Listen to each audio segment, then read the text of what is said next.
good people, this is Pulkit from Gadget Generations.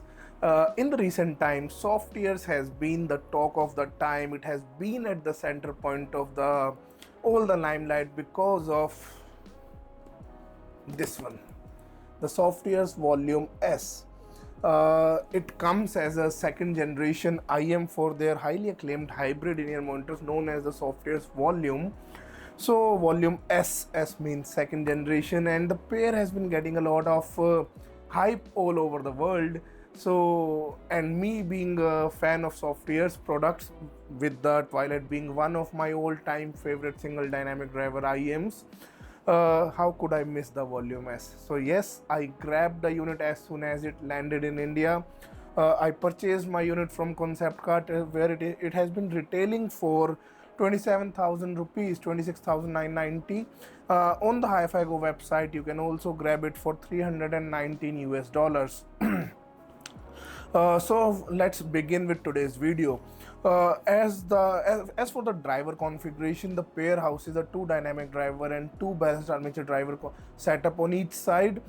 We have one dynamic driver combined with a passive radiator. Passive radiator, you guys might be aware from Simgo TA1000. There have been a lot of IEMs like the Let's Show DZ4 as well. So basically what it does is passive radiator is not connected to any kind of electronics. By any electronic means, it moves based on the air moved by the dynamic driver unit. Fascinating tech here.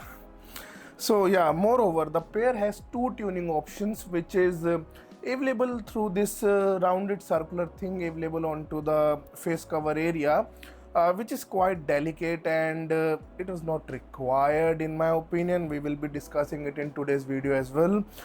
So let's begin with the design and build quality part first. The pair looks absolutely amazing. It has an ergonomic shape which sits quite comfortably for my ears. The pair is a bit onto the thicker side, but I don't think so it will be giving any kind of fit issues for anyone. I have been using the included ultra clear ear tips, by the way, and it is in medium size.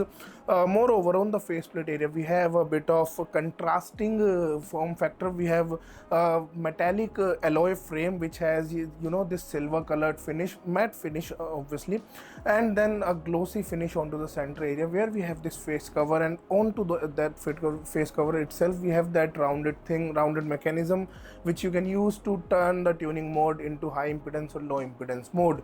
The inner cavity has a really smooth matte finish and overall a very good build quality in my opinion. About the fit and isolation, the pair sits quite comfortably into my ears, and I find it to provide me with a really good wearing comfort and really good isolation as well. Moreover, the included cable has this cloth sleeved and a bit, a bit of memory to it and a bit of weight to it, but doesn't affect my use scenario. Moreover, we have this interchangeable plug system, so you can replace the plug with the included 3.5mm or the 4.4mm plug. I have been using it with 4.4mm most of the time. Now onto the drivability part. So for drivability, the VolumeS is not a demanding set. You can use it with any decent quality DAC amp or a digital audio player. I have been using it. I have been testing it for the past month or something, using my FiO BTR17, using the 4COD DS2, using the HiBi R82 as well. So across all the sources, I don't notice the VolumeS to be demanding, or for it to be scaling with better power. It performs well across all the sources and delivers good listening experience. Although I must add, as you might be aware, this one has two tuning options, low impedance and high impedance mode. So in high impedance mode, I notice it to be demanding a bit of more power through the connected source. Even though, however, I will also say that even in high impedance mode, it is not a demanding set and you can enjoy it with any given source that you have. Now on to the sound impressions part. So first of all, let me be clear into one thing. Most of the impressions part are based on the low impedance mode only, as that is something that I personally prefer. Secondly, I will talk about the high impedance mode after I have discussed all these sound impressions part, because it is something that I do not like onto the VolumeS, and in my opinion it was not necessary, it was not required as well. So yeah, let's begin. Overall, the tuning of the VolumeS has a warm and lively presentation. You hear good bass punch, the bass has a good weight to it, the bass has a good slam to it. Then we have really good mid-range section that is slightly onto the recessed side. I won't call it to be too recessed to be called V-shaped tuning, no, but there is a bit of recession onto the mid-range section. Then we have a crisp and defined treble section. Overall, a very good balance and a smooth and warm profile that I would call the VolumeS to have. I will be starting with the lower end first. So lower end has a good punch into the mid bass section. The mid bass is slamming. It has a weighted and fuller presentation that gives a weight to the entire frequency band as well. Sub bass extensions could have been a bit better, although in tracks like Bad Guy by Billie Eilish you can actually feel the rumble, but it is not getting a lot for physical sensation to me.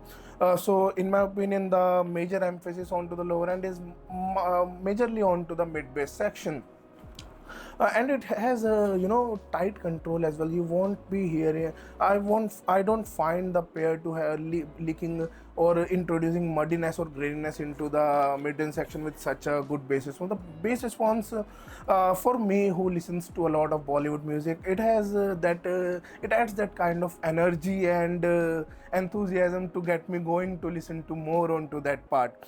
Mid-range section, as I mentioned, it is a bit slightly onto the recessed side, but we have very good clarity for vocals as well as for instruments. For me, Softears, I have tried a lot of IEMs from them, the Studio 4, the VolumeS now, then the Twilight is one of my all-time favorites. So, and I have also briefly tried the Enigma as well. In my opinion, Softears know how to tune the vocals part, because in every single one of their rhymes the vocal have been a center point of attraction. At least for me, they sound tonally correct, they sound very natural and organic in my opinion. They just never lose their character, and this is how I would define the VolumeS as well. Remind you on the low impedance mode. So I was listening to this track Blank Space by Taylor Swift, and her voice was really captivating in that track, and the lyrics, they are also quite good, and VolumeS brings that and carries those emotions really well and presents me with a enjoyable listening session. Next, I was also for male vocals. The Blower's Daughter by Damien Rice has been my all-time favorite test track, and the track goes from low notes to high notes, and from smooth emotional side to really high energetic side, and the VolumeS handles that section easily, quite amazingly well as well. So yeah, for vocals, I just love the VolumeS, although they are a bit onto the recessed side. So if you're someone who prefers forward vocals, you might not like the VolumeS as much as you would like the Twilight. Also, the instrument separation into the mid-range is quite well done. Piano, acoustic guitars, everything sound very well separated, and I don't even for busy tracks, the pair handles the overall presentation quite well. Now onto the treble section. Treble is exciting and lively. I hear the notes to be quite crisp and defined, like claps and electric guitars. They have very crisp notes, and I hear good extensions as well. So treble is quite well done onto the VolumeS. Also, I would like to add that it doesn't get sharp or harsh. Even with louder listening volumes. I'm again talking about the low impedance mode. So yeah, treble is also very well done. So overall, on the low impedance mode, the pair has warm and smooth profile and has a very good lively presentation. Instruments are crisp, defined, vocals are really good. Mid bass is probably one of the key aspects of this pair. About the soundstage is a bit onto the intimate side, I would say. Although you won't feel it to be congested by any means, even in busy tracks. So the pair handles that section quite well. Now onto the high impedance mode, the second tuning options. I'm a bit disappointed with that one, because there is no need for that one, because low impedance mode was sounding quite good, quite defined, quite crisp. Everything was so well done that I don't find the need to have that high impedance mode. But what that one does, so it makes the output a bit more V-shaped. The mid-range is slightly bit more pushed back. Then we have crisp, defined bass response, the bass tightness gets a bit more improved, and we also have a bit of more punchiness into the lower end. Moreover, the treble and the upper mid section gets a bit of boost. That introduces a bit of sharpness into the treble region, claps and tabla notes that are, on that goes on to the high section where the notes are really lean basically. So they have a bit of lean character and a bit of sharpness to them. I was not able to listen to the high impedance mode for like 30 to 45 minutes, and then I was getting a bit of headache. So yeah, I never turned it back onto the high impedance mode. Also, I would like to have another complaint. Basically, that mechanism that they have done here, it is not that good, because the tool, first of all, that they provided broke on me on the very first day. Moreover, if you turn that mechanism a bit extra than it was required, then the pair just gets stops working. So you have to replace it back to the initial position to get it back to working again. So yeah, you need to be really careful with that. So don't just turn it on and off again and again between both the modes. So just set it where you like it and just never do it again. So yeah, now on to some comparison parts. So for the comparison, I have recently tried the Performer 5+2 from Affle, which is somewhere around $200. So I did not have anything around the $300 price bracket, so I just wanted to compare it with that one. So I had made the comparison with Performer 5+2, or commonly known as Performer 7. So P5+2 has more balanced sound profile compared to the VolumeS. It sounds more balanced among the three frequencies. But VolumeS has a bit of warmth to it. So the mid bass punch is better onto the VolumeS. The overall bass response is better onto the VolumeS. It has more weight to it. It has more clarity to it. It has more punch to it. Next, the mid-range timbre is better on the VolumeS. Like I have mentioned, that I have always preferred the timbre that that Softears brand provides its IEMs with. Same for clarity. I find the mid-range clarity to be better onto the VolumeS again as well. VolumeS has a more energetic response. Overall frequency response has a bit of more excitement to it. It has a bit of more energy to it, while the Performer 5+2 has a more effortless sound response.